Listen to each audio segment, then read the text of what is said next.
The day I discovered my mother's ivory gown, I knew I had to flee. It wasn't preserved in some dusty attic trunk but hung in my brother's wardrobe, meticulously pressed, awaiting a ceremony that should never be. I was 15. He was 22. And in his twisted mind, I was destined to wear it. He didn't seek a wife. He sought a vessel to bear an heir carrying the pure blood of the Thornfield family. After our parents perished, our isolated homestead became my cage. This is the story of how I wrestled free the key. I was born in 1943 at Willow Creek Farm, hidden in the cypress swamps of eastern Mississippi near a settlement scarcely marked on maps called Silver Springs. Our isolation was profound, reachable only by cart or horse along dirt paths that dissolved into bottomless mud during rains. We existed in our own sealed world. My father, Jeremiah Thornfield, was a stern man of few smiles but rigid principles. He labored from dawn until dark, tending cotton fields and our modest cattle herd. My mother, Alara, was his opposite, forever humming folk songs as she cooked on the cast-iron stove. She had raven hair always braided down her back, hands calloused from labor yet gentle when tending to me. My brother Silas was 7 years my senior. Early on, I noticed father treated him differently, not with the same affection he showed me. I thought then it was simply how fathers related to sons. Only later would I grasp the reason for that chasm. Our home was spacious but humble, pine wood walls, packed earth floors covered with woven rush mats Alara crafted herself. I shared Silas's room until I turned 6, then slept behind a curtained alcove in the parlor. In 1955, after 3 days of relentless storms, the river swelled its banks, flooding our fields and claiming livestock. Father, desperate to salvage what remained, rode his horse into the rising waters and never returned. They found him 2 days later, tangled in debris miles downstream. Mother withered into a silent specter of herself. Grief consumed her like slow poison until fever claimed her. The doctor called it pneumonia, but I believe her heart simply shattered. She died clutching my hand, whispering I must be strong and care for the house and Silas. I had just turned 13. Rehook, that's when Silas's gaze began to change, no longer brotherly, but calculating, possessive. The real horror was only beginning to unfold in the shadows of our grieving home. Silas transformed before my eyes. He grew reclusive, spending hours studying our parents' portraits, particularly father's. Sometimes I'd overhear him arguing with unseen presences in his room. Other times, I'd find him in father's study, rummaging through documents from a lacquered box father had always kept locked. His eyes held a new intensity when they fell on me, the appraisal of property, not kinship. "This land is ours, Coraline," he'd say in a voice grown unfamiliar. "Our blood is bound to this soil. Now it's just you and me." Neighbors gradually drifted away as if our sorrow were contagious, or perhaps Silas's unsettling demeanor repelled them. Even my childhood friend Marisol stopped visiting after Silas declared I had too many chores for idle play. My world shrank to the farm's boundaries. School became impossible when Silas refused to transport me. "You can read and write. What more does a woman need?" he'd say. "Women tend homes." Childhood ended with mourning and mounting dread over what my brother was becoming. I didn't yet comprehend that the true nightmare awaited when winter arrived in 1957. At 14, my body began changing. No matter how I concealed it beneath mother's loose dresses, Silas noticed. His stares prickled my skin worse than winter chill. The farm deteriorated after the flood. The few remaining hands departed, driven off by Silas's harshness. Even old Mr. Jenkins, who'd worked our land since before my birth, left after Silas accused him of stealing tools. One evening as I washed supper dishes, Silas stumbled in reeking of homemade whiskey. He leaned against the door frame, watching me for an unnerving stretch. "You're starting to resemble Mother," he slurred. "The same hands, same face shape." I murmured thanks, misinterpreting fear for compliment. He stepped closer, the whisker stench making me recoil. "This land is our legacy, Caroline. Father fought to keep it. Now it's our responsibility." He gripped my chin, forcing my eyes to his. "You know what Thornfield means? It means field of thorns. Strong, enduring. That's what we are. And roots must spread. Understand?" That night, he first visited my alcove. I feigned sleep as the curtain rustled aside. I felt his weight on my bed's edge. For minutes he simply watched me in the gloom before departing wordlessly. This became his ritual, especially when he'd been drinking, sitting there whispering about land, family, duty. Rehook. The lines between protector and jailer blurred completely when Silas brought me a gown and insisted I wear it, the first step in his plan to transform sister into something far more sinister. Weeks passed with Silas monitoring my every movement. I couldn't even visit the creek to launder clothes alone.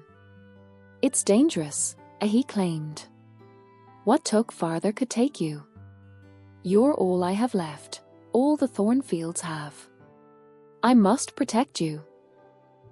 But his eyes spoke of possession, not protection. One afternoon he presented me with a dress, more suited to a matron than a girl.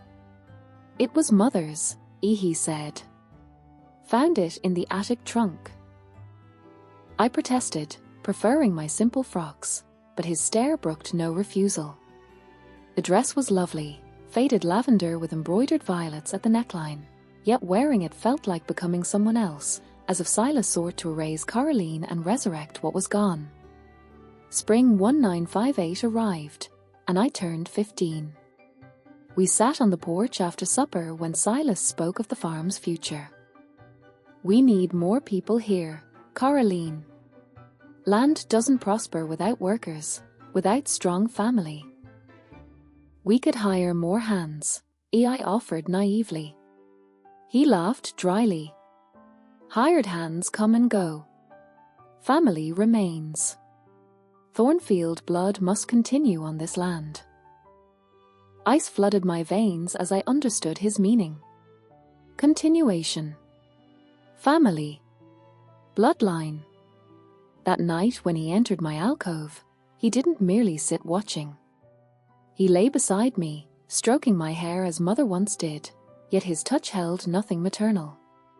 "You'll understand someday, Caroline. This land needs heirs. A new generation of Thornfields." I pretended sleep, heart hammering so fiercely I feared he'd hear it. After he left, I wept silently until dawn. The next day I hid a fence post beneath my mattress, my pathetic weapon, my shred of security. I plotted escape, but where would I go? No money, no allies in town. Silas kept our only horse penned near the house. On foot along those muddy roads, he'd overtake me easily. One Sunday, Silas rode to Silver Springs for supplies, a rare occurrence. Seizing my chance alone, I searched his room for hidden money. Instead, I discovered horror. In his wardrobe, wrapped in muslin, Mother's wedding gown, cleaned, pressed, ready for wearing. Beside it rested a small rosewood box containing her wedding band. This wasn't merely twisted thoughts, this was calculated planning long in preparation. Childish fear solidified into adult terror. The question was no longer if but when. Rehook. My search for answers led me to a locked study and a devastating letter that revealed the secret poisoning Silas's mind, a truth that would either save me or condemn me forever. I barely replaced the items when I heard hoofbeats approaching. I rushed to the kitchen, pretending to prepare lunch. Silas entered unusually cheerful, bearing town-bought candies, a gesture unseen since childhood.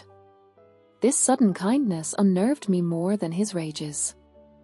"We must talk, Caroline," he said after our meal.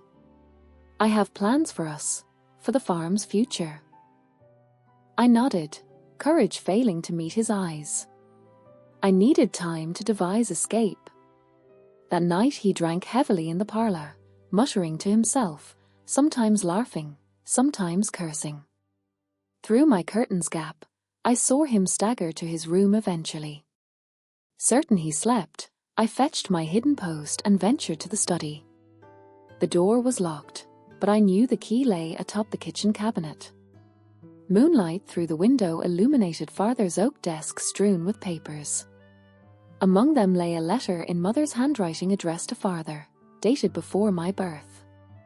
I read, Jeremiah, I must confess the truth about the boy. Silas is not your. A hallway noise startled me.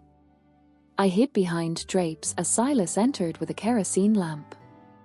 His eyes were red-rimmed, from drink or tears. He shuffled papers, muttering incoherently, then seized the very letter I'd been reading and tore it to shreds. He destroyed other documents from a drawer before leaving with the lamp. That letter explained everything: Father's distance, Silas's bloodline obsession. Now proof was ashes. Next morning, Silas appeared composed, determined. "We're going to town today," he announced at breakfast. "Business to settle." My heart leapt, a chance to seek help. "Wear Mother's lavender dress," he added. "I want to introduce you to Father Michael." Reality struck like physical blow. Silas planned some fraudulent union, using the church to sanctify his profanity. Time had run out. "Silas," I called from my doorway. "The dress needs taking in, too loose at the waist." He agreed impatiently. "Don't dawdle. We must reach town before noon." Once he went to saddle the horse, I scrambled to the attic access. The ladder was duscoat, clearly long unused. In a shadowed corner sat a trunk distinct from others. Its latch was broken as if forced hastily. Inside rested a carved cedar box stuffed with letters. I hadn't time to read all, but enough. Silas wasn't Father's biological son, but product of Mother's affair before marriage. Father knew yet accepted him to avoid scandal, though he could never love him fully. Now everything crystallized: Silas's land obsession, his desperation to prove belonging to a family not biologically his. "Caroline!" Silas's shout echoed below. I tucked the box under my arm and descended quietly, but he awaited in the hallway. Rehook. Discovery meant confrontation, and in Silas's furious eyes, I saw not just anger but shattered identity. The fragile mask he'd worn for years had finally slipped, revealing the dangerous truth beneath. "What were you doing up there?" Silas demanded. I tried concealing the box behind me, but he snatched it roughly. Seeing the letters, his face contorted with fury. "Where did you get these?" "The attic," I whispered, backing against the wall. "So it's true. You're not Father's son." He hurled the box down, scattering papers across the floorboards. Then he advanced, gripping my arms painfully. "I am his son. I am a Thornfield. This land is mine by right." His breath smelled of spirits despite the early hour. His eyes held a feverish gleam terrifying in its intensity. In that moment, I understood I faced not merely an obsessed man, but someone unhinged. "And you, Caroline," he hissed, pulling me close. "You'll help me prove it. We'll have a son, pure Thornfield blood, and then none can say I don't belong." He dragged me to his room, throwing me onto the bed. "I won't stop until your belly swells with my heir." As he unbuckled his belt, my hands scrambled blindly beneath the pillow, finding the bone-handled hunting knife he kept there. What followed exists in fragments. A swift movement, his cry, then silence. I opened my eyes to see the blade red in my hand. Silas knelt on the floor, clutching his bleeding shoulder. I fled, grabbing the scattered letters, dashing outside to the waiting horse. I mounted and spurred the animal without looking back, Silas's shouts fading behind me. I didn't stop until reaching Silver Springs Sheriff's office. Sheriff Tate rose from his desk, alarmed by my disheveled state. Through tears and tremors, I told everything, showing the letters as proof. Initially skeptical, a family matters, girl, heir, his demeanor changed upon reading the correspondence and seeing my bruised arms.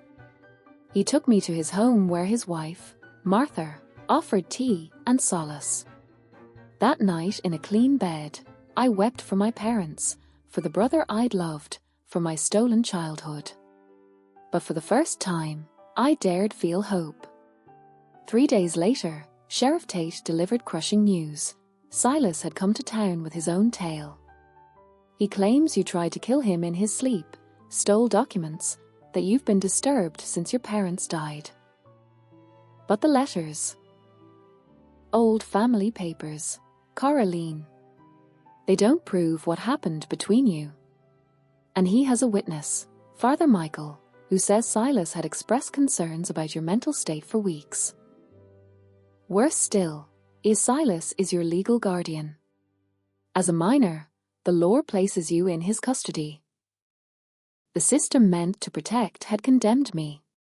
Final rehook, trapped between law and survival, with Silas's shadow darkening the sheriff's doorstep daily, I faced an impossible choice: return to my brother's clutches or vanish into an unknown world where freedom might cost everything I had left.